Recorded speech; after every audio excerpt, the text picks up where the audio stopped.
June 2న RTC ఉద్యోగులను ప్రభుత్వంలో విలీనం చేయాలని ఆర్టీసీ జేఏసీ నేతలు ప్రభుత్వానికి డెడ్లైన్ విధించారు. రాతపూర్వకంగా ప్రభుత్వానికి సీఎం రేవంత్ రెడ్డికి చెప్పినా పట్టించుకోవటం లేదని RTC JAC vice chairman Thomas Reddy ఆవేదన వ్యక్తం చేశారు. జూన్ 2న ప్రకటన చేయకపోతే ఆమరణ నిరాహార దీక్ష చేసేందుకు కూడా సిద్దంగా ఉన్నామని హెచ్చరించారు. ప్రభుత్వం నుంచి స్పష్టమైన హామీ రాకపోవడంతో కార్మికులు ఆందోళన చెందుతున్నారని తెలిపారు. మంత్రి పొన్నం ప్రభాకర్ ఆర్టీసీలో గుర్తింపు ఎన్నికలు నిర్వహిస్తామని చెప్పడంపై అసహనం వ్యక్తం చేశారు. తాము ఎన్నికలు కోరుకోవటం లేదని ఆర్టీసీని ప్రభుత్వంలో విలీనం చేయాలని కోరుకుంటున్నామని థామస్ రెడ్డి తెలిపారు. ఆర్టీసీ పరిరక్షణ సంస్థ కార్మిక సమస్యల పరిష్కారం కోసమే మనం పనిచేస్తున్నాం తప్ప వేరే లేదు. కాబట్టి ఇవాళ చాలా ప్రోగ్రామ్స్ ఇచ్చినాం. రేపు 31వ తారీఖు నాడు అంటే మేము 2వ తారీఖు ఎప్పుడైతే జూన్ 2వ తారీఖు తెలంగాణ ఫార్మేషన్ డే రోజున ముఖ్యమంత్రి గారు మీటింగ్ పెడతా ఉన్నారు. చాలా పథకాలు అన్ని విషయాలు సంబంధం ఉంటాయి. ఆర్టీసీని మనసులో పెట్టుకుని అన్న మాట ప్రకారం అపాయింటెడ్ డే ప్రకటించి విధి విధానాలకి కమిటీని సమాయత్తం చేయాలని చెప్పి మీ ద్వారా ముఖ్యమంత్రి గారు కోరుతా ఉన్నాం. లేని పక్షంలో మేము ముందుగానే కార్మికులకు చెప్తా ఉన్నాం. ఈ నెల 31వ తారీఖు నాడు ఎర్ర బ్యాడ్జీలు పెట్టి 2వ తారీఖు నాడు గౌరవ ముఖ్యమంత్రి గారు ప్రభుత్వం ఇచ్చిన మాట ప్రకారంగా మాకు అపాయింటెడ్ డే కావాలి, అపాయింటెడ్ డే ముద్దు, యూనియన్లు వద్దు అని చెప్పి మేము చెప్పదలుచుకున్నాం. 31వ తారీఖు నాడు తప్పకుండా ఎలక్షన్స్ అవసరం లేదు అని చెప్పినాం.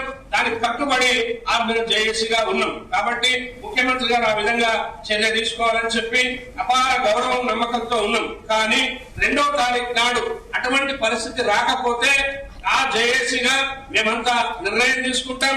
అవసరమైతే ఆమరణ నిరాదీక్ష కూడా వెనుకాడేది ఉండదని కూడా మేము చెప్తా ఉన్నాం. ప్రభుత్వంలో విలీనం చేయాలని డెడ్ లైన్ విధించడం చూస్తున్నాం మనం. అయితే దీనికి సంబంధించి మంత్రి పొన్నం చేసిన వ్యాఖ్యలకు సంబంధించి కూడా అటు కార్మికులు ఆందోళన వ్యక్తం చేస్తున్నారు. ఆర్టీసీలో గుర్తింపు ఎన్నికలు నిర్వహిస్తామని ఆయన వ్యాఖ్యానించడాన్ని వాళ్ళు వ్యతిరేకిస్తున్నారు. ప్రస్తుత పరిస్థితి ఏ విధంగా ఉంది, వాళ్ళ డిమాండ్స్ ఏంటి, ఎప్పటి వరకు డెడ్ లైన్ విధించారనే డీటెయిల్స్ అందించడానికి మా కరెస్పాండెంట్ వంశీకృష్ణ అందుబాటులో ఉన్నారు. వంశీ, ఆర్టీసీ కార్మికులు మరోసారి ఉద్యమ బాట పట్టబోతున్నారని కూడా మనం చెప్పాలి. ఎందుకంటే గత నెల ఏదైతే ఆర్టీసీ కార్మికులు స్ట్రైక్ చేసినటువంటి విషయం కూడా మనందరికీ కూడా తెలిసిందే. దాని తర్వాత ఏదైతే ప్రభుత్వం వారిని చర్చలకు పిలవడం జరిగింది. చర్చలకు పిలిచిన తర్వాత ఆర్టీసీని ప్రభుత్వంలో విలీనం చేస్తామని, దాంతోపాటుగా గుర్తింపు ఎన్నికలు నిర్వహిస్తామంటూ కూడా చెప్పినటువంటి పరిస్థితి కూడా మనకు తెలిసింది. దీంతో ఆర్టీసీ కార్మికులు స్ట్రైక్ని విరమించినటువంటి విషయం కూడా మనందరికీ కూడా తెలిసిందే. దాదాపుగా 4 రోజుల పాటు కూడా స్ట్రైక్ జరగడం జరిగింది.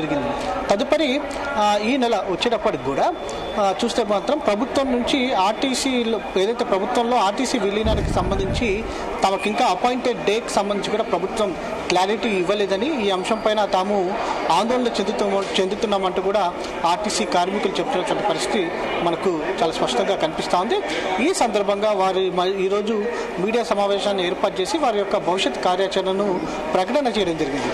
ప్రధానంగా నిన్న మంత్రి పొన్నం ప్రభాకర్ మాట్లాడుతూ ముందుగా తాము ఆర్టీసీ గుర్తింపు ఎన్నికలను నిర్వహిస్తామని చెప్పినట్టు కూడా ఆర్టీసీ కార్మికులు చెప్పినటువంటి పరిస్థితులు మనం చూస్తా ఉన్నాం. తాము అడిగేది గుర్తింపు ఎన్నికలు కాదు, ముందుగా తాము అడిగేది నేరుగా ఏదైతే ప్రభుత్వంలో ఆర్టీసీని విలీన ప్రక్రియను మొదలు పెట్టాలి, జూన్ 2న అపాయింటెడ్ డేగా ప్రకటన చేయాలంటూ కూడా ఆర్టీసీ కార్మికులు డిమాండ్ చేసినటువంటి పరిస్థితి కూడా మనకు కనిపిస్తుంది. ఈ సందర్భంగా ఏదైతే ఈ నెల 31వ తేదీన డిమాండ్ డేగా పెద్ద ఎత్తున ఆర్టీసీలోని అన్ని డిపోల వద్ద నిరసన కార్యక్రమాలు చేపట్టాలనేది కూడా ఆర్టీసీ జేఏసీ పిలుపునిచ్చినటువంటి పరిస్థితి కూడా మనకు కనిపిస్తూ ఉంది. దాదాపుగా రాష్ట్ర వ్యాప్తంగా ఉన్నటువంటి అన్ని డిపోల వద్ద కూడా ఆందోళన కార్యక్రమాలు నిర్వహించాలని, లంచ్ అవర్ డెమాన్స్ట్రేషన్ చేయాలంటూ కూడా ఆర్టీసీ కార్మికులు పిలుపునిచ్చినటువంటి పరిస్థితి కూడా మనకు కనిపిస్తూ ఉంది.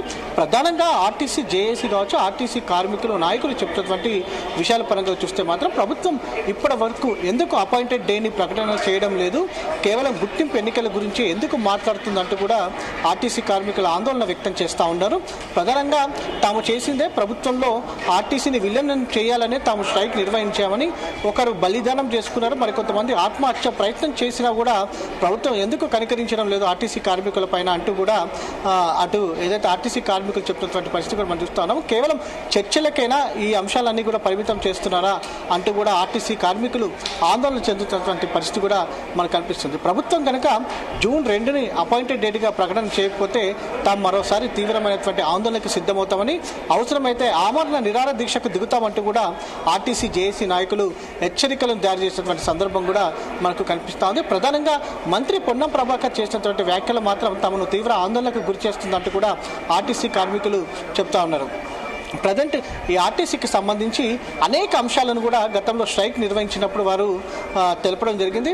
ప్రధానంగా పిఆర్సీకి సంబంధించినటువంటి అంశాలు కావచ్చు, దాంతోపాటుగా ఉద్యోగ భద్రతకు సంబంధించి కావచ్చు, ప్రధానమైనటువంటి అంశాలు చూస్తే మాత్రం గుర్తింపు ఎన్నికలకు సంబంధించి కావచ్చు, దాంతోపాటుగా ఆర్టీసీని ప్రభుత్వంలో విలీనం చేయాలి. ఈ అంశాలకు సంబంధించి ప్రధానంగా డిమాండ్ చేసినటువంటి సందర్భం కూడా మనకు తెలిసిందే. మొత్తం 32 అంశాలను ప్రభుత్వం ముందుంచడం జరిగింది. ఈ ప్రభుత్వంలో ఆర్టీసీని విలీనం చేస్తే మిగతా సమస్యలన్నీ కూడా ఆటోమేటిక్గా పరిష్కారం అవుతాయంటూ కూడా ఆర్టీసీ కార్మికులు ముందు నుంచి కూడా చెప్తా ఉన్నారు. 31 తేదీన రాష్ట్ర వ్యాప్తంగా ఉన్నటువంటి అన్ని డిపోల వద్ద కూడా వారు ప్రత్యేకంగా ఆందోళన కార్యక్రమాన్ని చేపడుతున్నటువంటి పరిస్థితి కూడా మనకు కనిపిస్తూ ఉంది.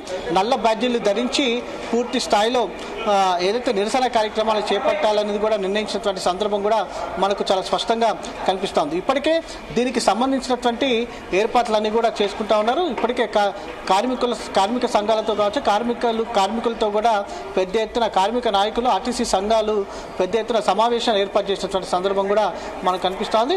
ప్రభుత్వం వెంటనే స్పందించాలి, లేకపోతే మరోసారి పోరాటం ఉధృతం చేస్తామంటూ ఆర్టీసీ జేఏసీ ప్రకటన చేయడం జరిగింది.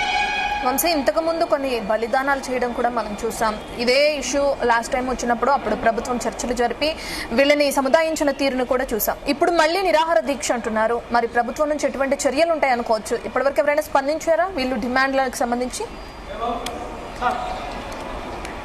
ఇప్పటికే ఆర్టీసీ జేఏసీ నాయకులు కావచ్చు, ఆర్టీసీ కార్మికులు కూడా పెద్ద ఎత్తున మంత్రి పొన్నం ప్రభాకర్ కావచ్చు, దాంతోపాటుగా ప్రభుత్వ సలహాదారులు ఎవరైతే ఉన్నారో వారందరినీ కూడా కలవడం జరిగింది.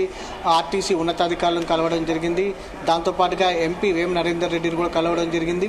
ఇలా అనేక మంది నాయకులను కావచ్చు, అధికారులను కూడా కలిసినా కూడా ఫలితం లేదని కూడా ఎక్కడ కూడా ఆర్టీసీలో ప్రభుత్వంలో విలీనం పైన వారు ఒక క్లారిటీ ఇవ్వలేకపోతున్నారని, కానీ ప్రభుత్వంలో ఆర్టీసీ విలీనం జరుగుతుందని చెప్తున్నారు కానీ ఎక్కడ కూడా ఆ టైం కానీ అపాయింటెడ్ డే సంబంధించి కూడా ఇప్పటి వరకు ప్రకటన చేయడం లేదంటూ కూడా చెప్పడం జరిగింది. అటు ప్రభుత్వం కూడా ఈ అంశం పైన ఒక క్లారిటీ ఇవ్వలేదు. కేవలం ముందుగా గుర్తింపు ఎన్నికలు నిర్వహిస్తామని కేవలం దాని అంశానికి సంబంధించి మాత్రం ఒక క్లారిటీ ఇస్తున్నారు కానీ ఆర్టీసీని ఎప్పుడు విలీనం చేస్తాము ప్రభుత్వంలో అనేది మాత్రం ఇంకా క్లారిటీ లేదంటూ కూడా ఆందోళన వ్యక్తం చేస్తూ ఉన్నారు. కానీ మొత్తం మీద 31వ తేదీన ఆర్టీసీ జేఏసీ నాయకులు పిలుపు మేరకు మాత్రం పెద్ద ఎత్తున ఆర్టీసీ కార్మికులు మరోసారి పోరాటానికి సిద్ధమైనటువంటి పరిస్థితి కూడా మనకు కనిపిస్తోంది. మరోపక్క ప్రభుత్వం ఏదైతే జూన్ 2న ముఖ్యమంత్రి రేవంత్ రెడ్డి ఆర్టీసీని ప్రభుత్వం విలీనం పైన ఒక ప్రకటన చేస్తారంటూ కూడా ప్రచారం జోరుగా కొనసాగుతుంది. వేచి చూడాలి. మొత్తం మీద అటు ప్రభుత్వం వర్సెస్ ఆర్టీసీ కార్మికుల మధ్య మాత్రం అటు సమస్య ముదురుతుందనేది కూడా మనకు మరోసారి కనిపిస్తుంది. Okay, thank you Vamsi.